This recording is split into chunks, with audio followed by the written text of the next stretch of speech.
Right, this is Michael Coyle of Nile Temple. I'm here with the one and only Karl Sanders from the legendary Nile. And how are you doing today, sir? I'm doing fine. It's a beautiful day here in South Carolina. I wish we could say the same over here in the UK. It's kind of it's grim as fuck today. Hey, who else we got here on in the room? I hear one of your friends. My friend's here staying over. We're in a band together. He plays a Dean Razorback himself, and he plays LTD as well. ESP. No kidding. So it's like a Dean sleepover, isn't it? Kinda, I guess.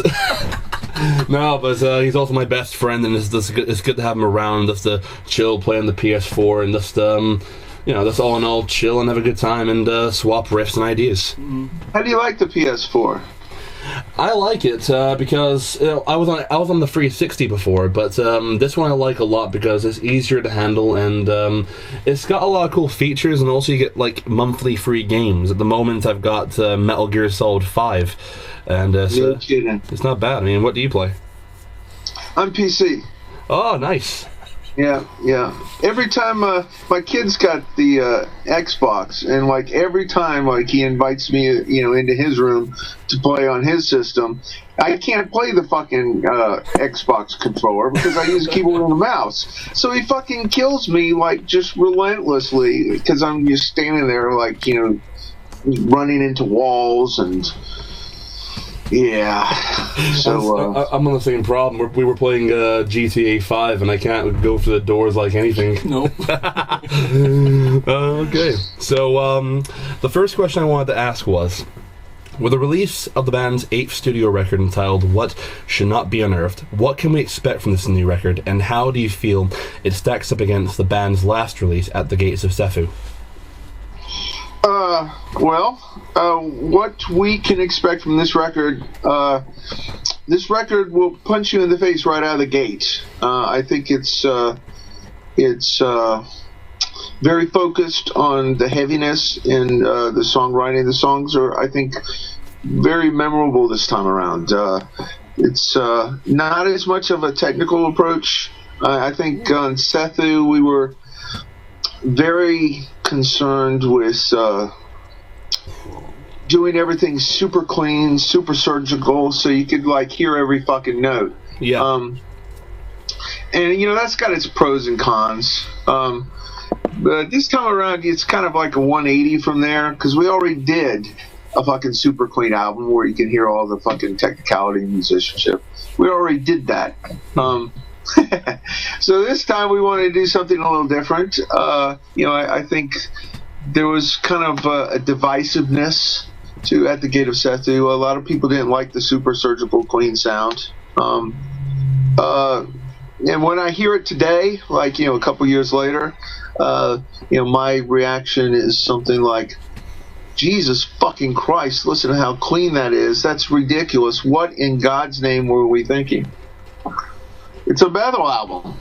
It's, we're playing metal, and, that's an incredibly clean record. I mean, it's just insanity. The lengths we went to record guitars that clean were just mind-boggling. And, so we already did that. We wanted to do something heavy this time around.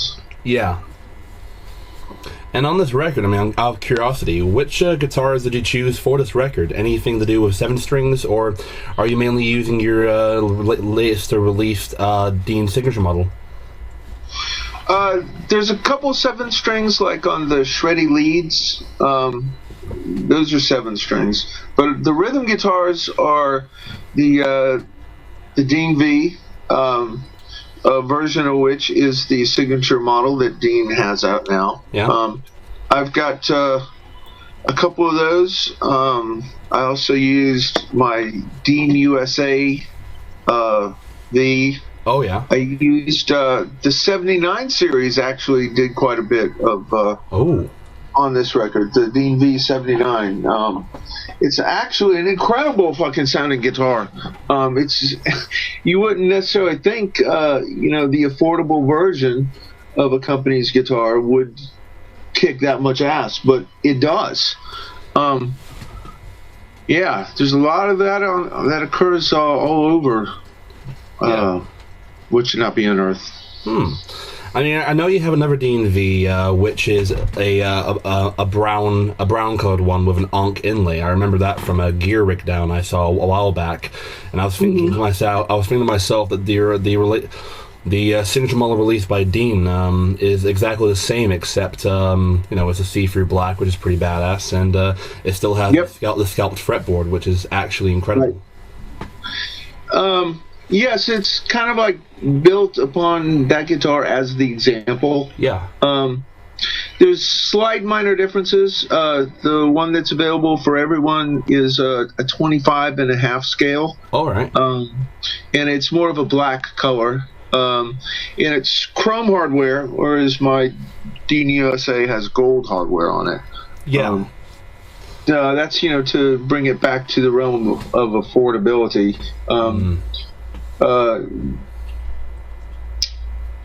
I honestly, I think I would rather leave the USA expensive one at home because it's it's like irreplaceable. A special one, a very special one.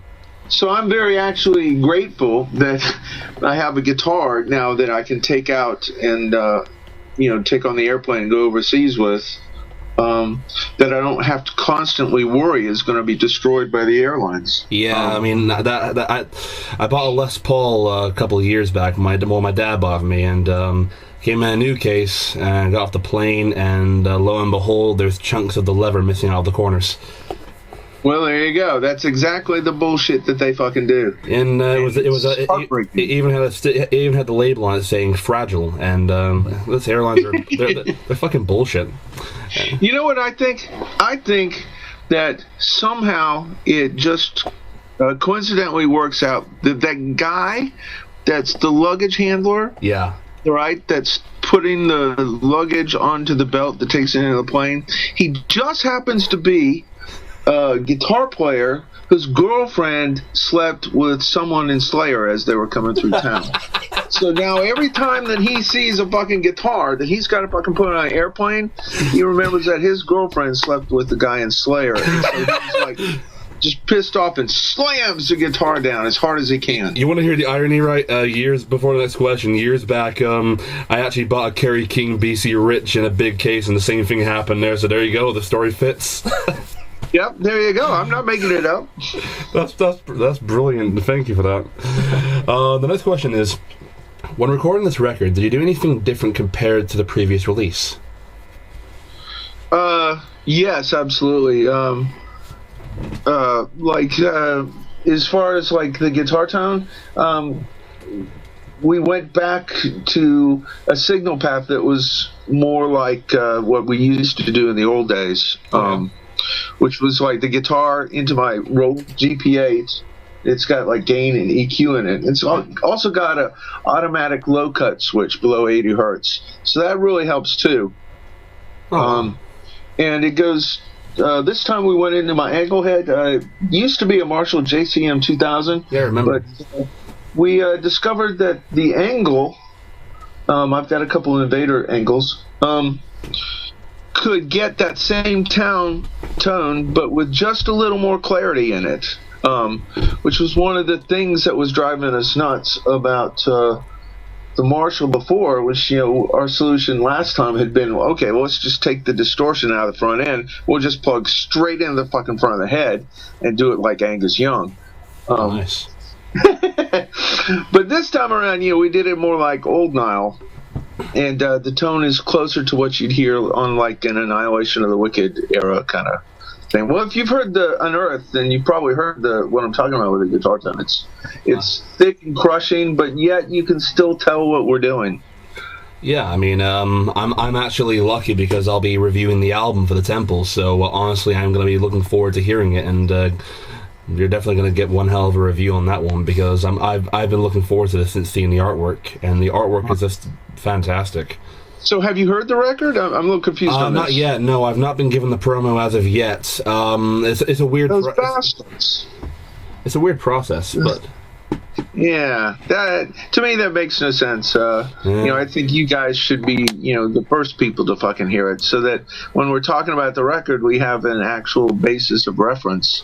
Well, of course. I mean, normally that would be the case. Actually, normally I would get the promo and then the interview, but I guess it's something a little bit different now. It's kind of weird, especially around summer. Things get a bit rushy, because festivals and everything else happening, and But either way, I'll be getting the album, and I know I'm going to enjoy it, because honestly, I actually enjoyed At the Gates of Sethu in my own way, because I love how with Nile, you guys have always gone a little step different and also further with your sound and also the construction of your actual tone. And I've always enjoyed seeing that in a band, especially a band as old as you guys started in 1994. I mean, that's that comes to well, there you go. Yes, Sethu, I thought had some things that I really liked about it. One thing that I loved was being able to hear what the fuck I was playing. Another thing was the song arrangements were very different. There was kind of an experimental edge to it. We weren't doing the fucking same thing as everybody else, and we were determined not to repeat ourselves. Of course. So yeah, it's kind of sad the way things turned out. Sethu kind of split our audience right up the friggin' middle. I know that happened with a few of my friends actually, but I'm gonna stay a Nile fan until I'm always gonna be a Nile fan, because it's a band that really inspired me as a kid, along with bands like Death and also Morbid Angel. Well, if you're a fan, then you will love this record, because we made this record explicitly for Nile fans. We felt it was time, after like the last record, to make something that we knew our fans would appreciate, and give our fans what they wanted. Because you know what? They've stuck by us, over the years, and I think they should come first. If it weren't for Nile fans, I wouldn't still be talking to you today, 20 years later. It's our fans that have given us our career, not the other way around. So the next question really is, since the band's first full length in 1998, what can you say as a guitarist you have gained from the journey in playing in a death metal band? Quite a lot. Going on tour and touring with other bands, it gave me as a guitarist an opportunity to see firsthand, how other people were doing things. Which is eye-opening, because when you just learn it off a record and you don't see somebody actually play it, you have one perception of it. But then when, you go on tour with the band, I remember touring with Morbid Angel, in '98. We did 3 tours with them, so there was a lot of opportunity to not only watch Trey and Eric, but also to get a few guitar lessons from them along the way. Yeah. And that was really mind-opening. Then then we toured with Cannibal Corpse, and wow, Jack and Pat, incredible fucking guitarists. So there was a lot of learning opportunities there. I think I also remember touring with Christian Moises Kozlin. Holy fucking shit, what a guitarist. So yeah, along the way, there's been many opportunities, for learning and growing, for making mistakes and learning from them, and being exposed to the styles of many great players. I think it has done nothing but help Dallas and I, along our own path of growth. To add to that, before we get into the next question, I heard from a teacher of mine years back that he saw you in Death in the UK at some point. The band Death? Yeah. He may be remembering that inaccurately, because unless it was a big festival that we were both playing at the same time, which that might be possible. I think some of those earlier years were a bit of a blur, and I don't remember everybody we played with. Yeah, I had a maths teacher. In fact, this is the funniest story I think you might that I've ever told somebody. I've not even told this one to you, Aiden. Basically, I had a math teacher who was heavily into black and death metal, and he got me into Nile.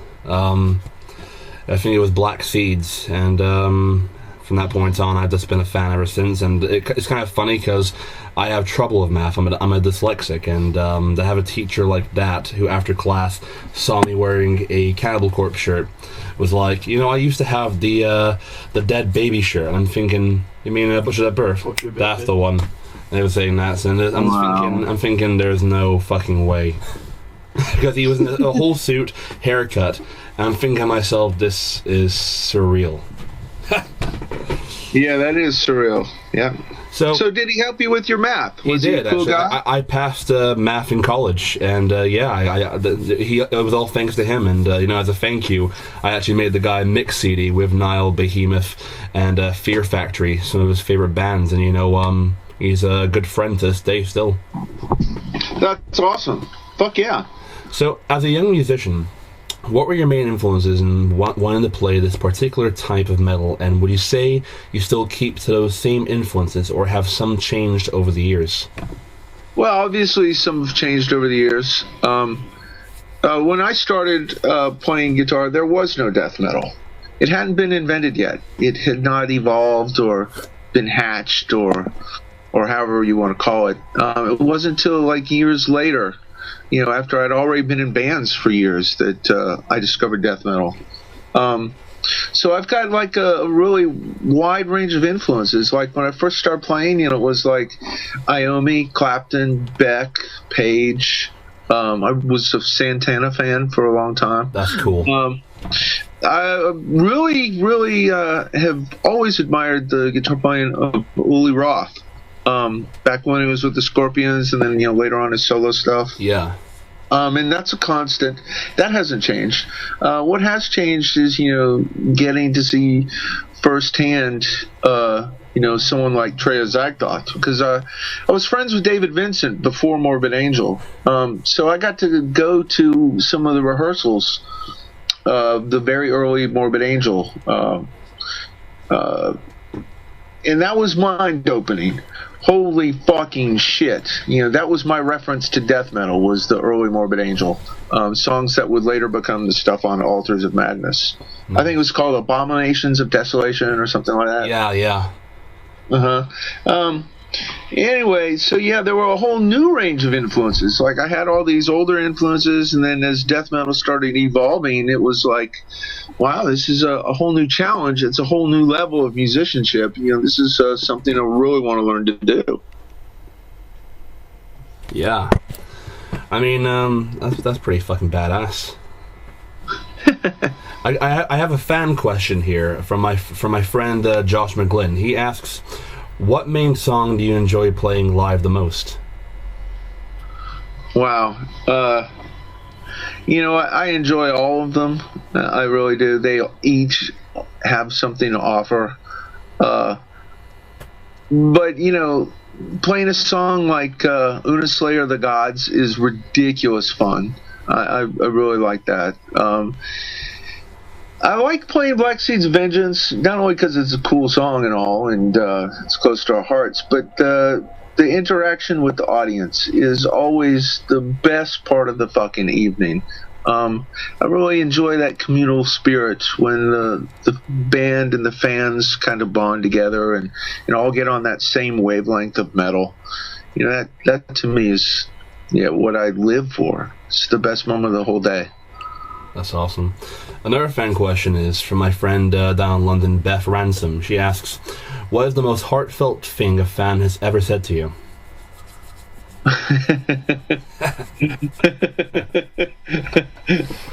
Well, some of those can be repeated in mixed company.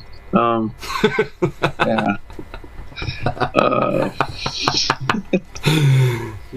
You know, a lot of people have written me letters over the years and said, Karl, your music has really touched me and has helped me through a difficult period of my life.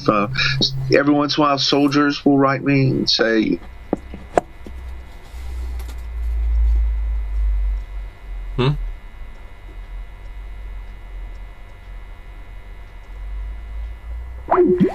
Oh, dropped out. Oh shit, my connection. Oh, wait. Apologies here. I'm online. It's not letting me. One second.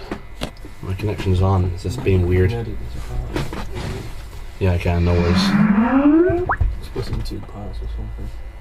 Now I can. Well, you can. Yeah.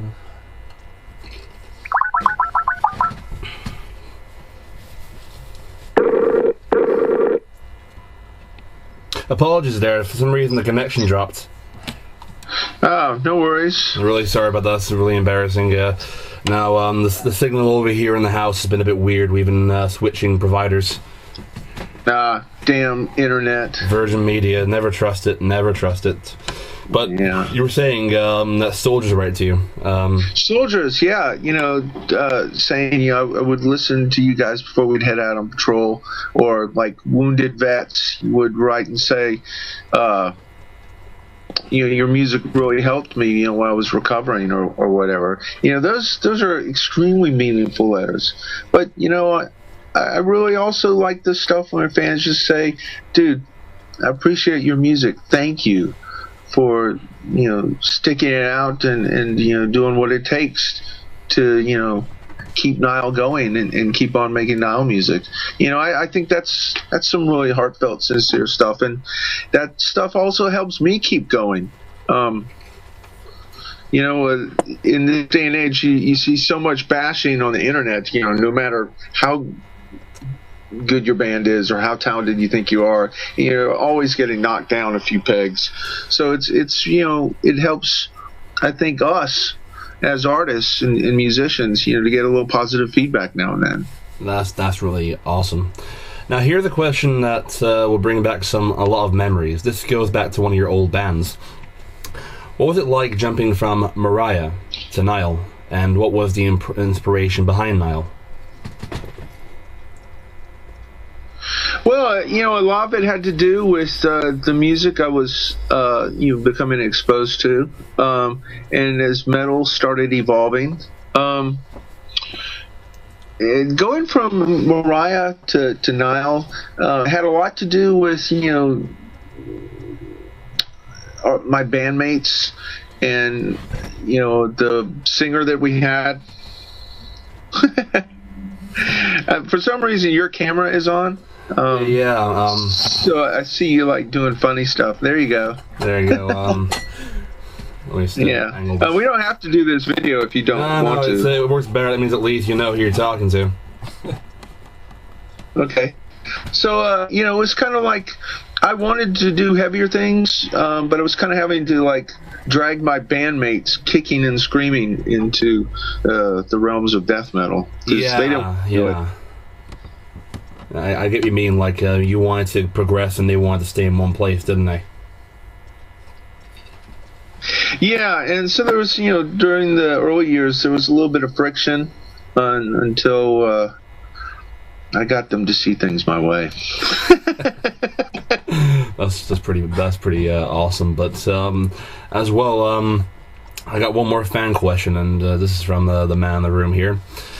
What were your first impressions of George Collius when you joined Nile? And that's from Mr. Aidan Morris right here. Well, we thought George had a lot of potential. He had a real desire, to work hard and do the right stuff. So, that was really what was the impetus for giving George the job, was because we felt like he was a good guy and he had his heart in the right place and he had the potential to do great things. And I wasn't wrong. I mean, I played with a lot of drummers in my lifetime, so I think I know what I'm talking about when it comes to drummers. We recognize a lot of potential with George, and he hasn't disappointed us. He's really come a long way in the 10 years that he's been in Nile. We're really happy for him too. Yeah, he's a great guy. Nice. I'm just checking the questions here. I got a bunch here, but we've only got so much time, so let's see here. Here's one I want to really ask here. Will there ever be another Karl Sanders solo record? I've been getting asked this so much, and it is something I'd really like to do. In the last couple of years, Nile has really, really taken a lot of my fucking time. which obviously Nile is the priority for me. Yeah, but I have some ideas for the new next Saurian project, so hopefully I will manage to find some time to do it. It's something I really want to do.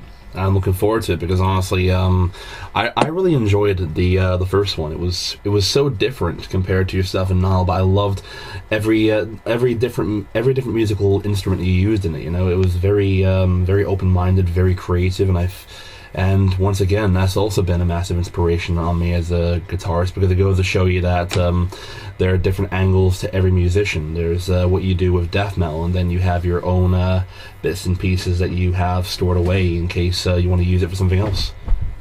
Well, there you go. Well said, my friend. Thank you very much. So, let's see here. Looking back at the band's career over the years, what has been your fondest memories, and what do you think has also been your most random memories, like from touring and also from recording? Fondest memories, and on the same thing, has there ever been anything random you've ever seen on the road? Well, we see random shit every day on tour. Sometimes you see such bizarre fucking shit, you don't even know how to process it.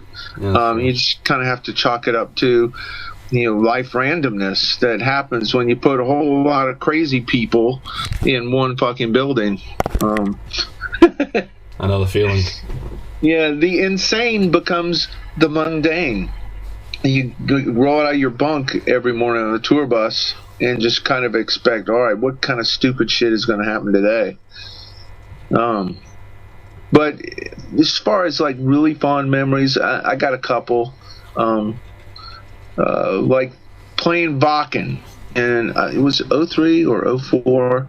We just happened to be lucky enough to have the slot right before Slayer. That's awesome.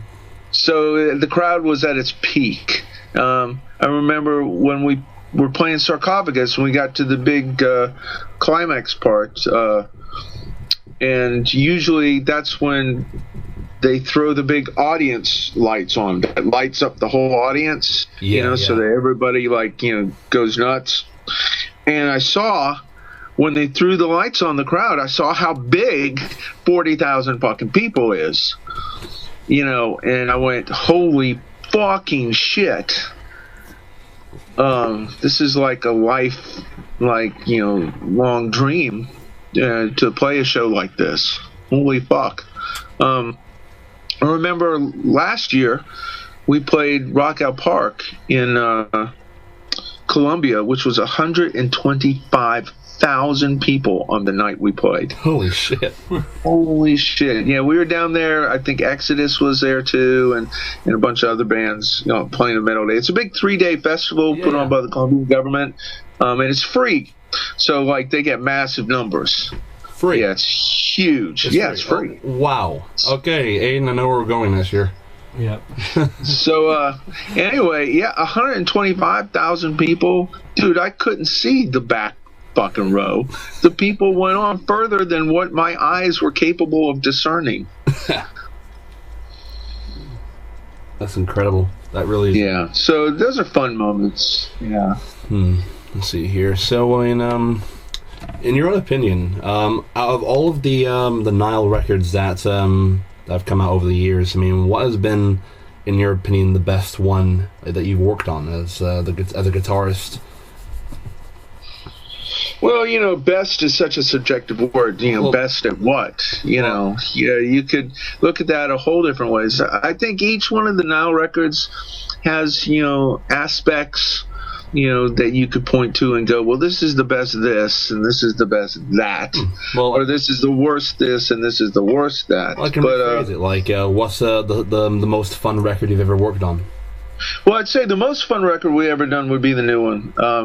We recorded most of the stuff here at my home studio, and it was just me and Dallas, producing this record. So there was a comfort level and a low stress level.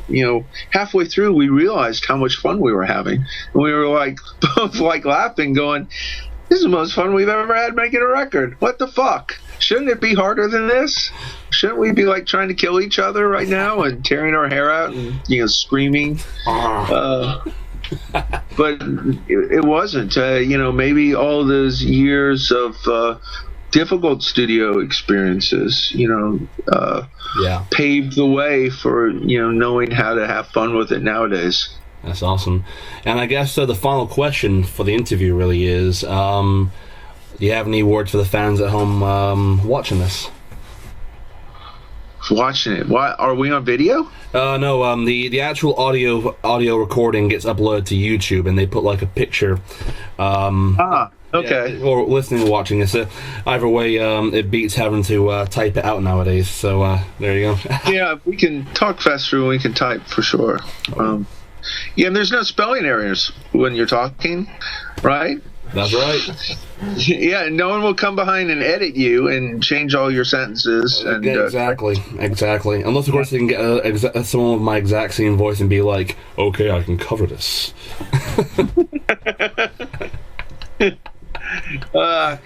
For anyone listening or looking at a YouTube screen right now, I'd just like to say, What Should Not Be Unearthed is an album made for our fans. We really think you'll enjoy it. It will kick your ass. And we hope to see you on tour with Nile and Suffocation this fall. Oh, yeah. And that's going to be one hell of a tour. I can tell you that. So, yeah, this is Michael Coyle, and thank you for listening, and stay tuned for the promo review later on, whenever I, et cetera, et cetera.